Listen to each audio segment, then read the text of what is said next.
I'm Ian Maisel, and this is the Entourage Guide to Hollywood. It's a rarity to find an actor who has managed to maintain their relevance in Hollywood for over 4 decades. Yet, that's precisely what the Silver Fox Richard Gere has done with his peerless talent and charm. Gere first gained critical acclaim in the 1980s with performances in movies like American Gigolo and An Officer and a Gentleman. His smoldering good looks and magnetic presence were a big part of his initial appeal. But it was his acting ability that made him a true star. How long are you gonna hang around this rat hole? Get ready, man. This is gonna blow you away. Dad, I joined the Navy. I got my bike and I'm driving out now to an officer's training academy. Jets. I've always wanted to fly jets. What's so funny?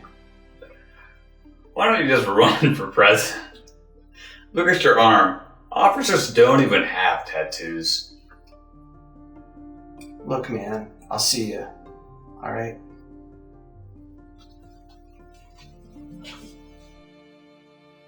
Gere's performances in Pretty Woman, Chicago, and The Hoax showcased his versatility and range, and he's never been afraid to take on challenging roles.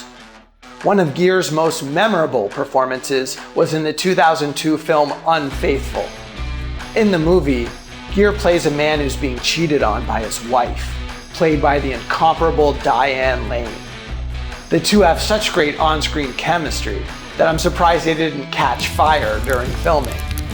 Now let's get back to Gere's romantic life. He's had some of the most enviable and headline-grabbing relationships in Hollywood. His marriage to Cindy Crawford was like a fairy tale, if the fairy tale involved a supermodel and a man who never ages. And his rumored affair with Princess Diana? Well, let's just say it's the kind of scandal that would make Kim Kardashian blush. I mean, who wouldn't want to date a man who's a vocal advocate for Tibetan independence? That's the kind of cause celeb that really drives women wild. And let's not forget about Gere's other famous flame, Kim Basinger. I'm not sure what went wrong in that relationship, but I'm guessing it had something to do with the fact that Basinger wasn't a supermodel or a princess. In recent years, he's tackled more character-driven roles, like Norman, the moderate rise and tragic fall of a New York fixer. His character is so unremarkable that he's practically invisible, except for the fact that he wears a terrible beige coat that makes him stand out like a sore thumb. Gere's performance in Norman is a masterclass in subtlety. His character doesn't have any big emotional outbursts or sweeping monologues. Instead, Gere conveys Norman's desperation and longing through small gestures and subtle facial expressions. It's like he's speaking a whole other language with his eyebrows. Well, actually, I'm helping the Israeli ambassador out with his American alliances. He's got some fascinating ideas that he's trying to advocate for right now. For instance, the tariff money the Israelis have been leveraging. He has this genius idea for a third party to buy the tariff debt. Okay, and just so you understand, And the ambassador asked you to ask me if he can come to my home tonight? well, no, I told him about the extraordinary work that you've been doing. Yeah? Especially with the epidemiology research endowment in Israel. And he was extremely appreciative. You do realize that this is a private dinner, correct? Definitely.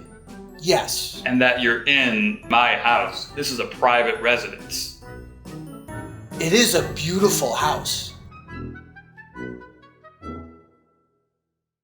In addition to his acting, Gere's longevity can also be attributed to his reputation as a consummate professional.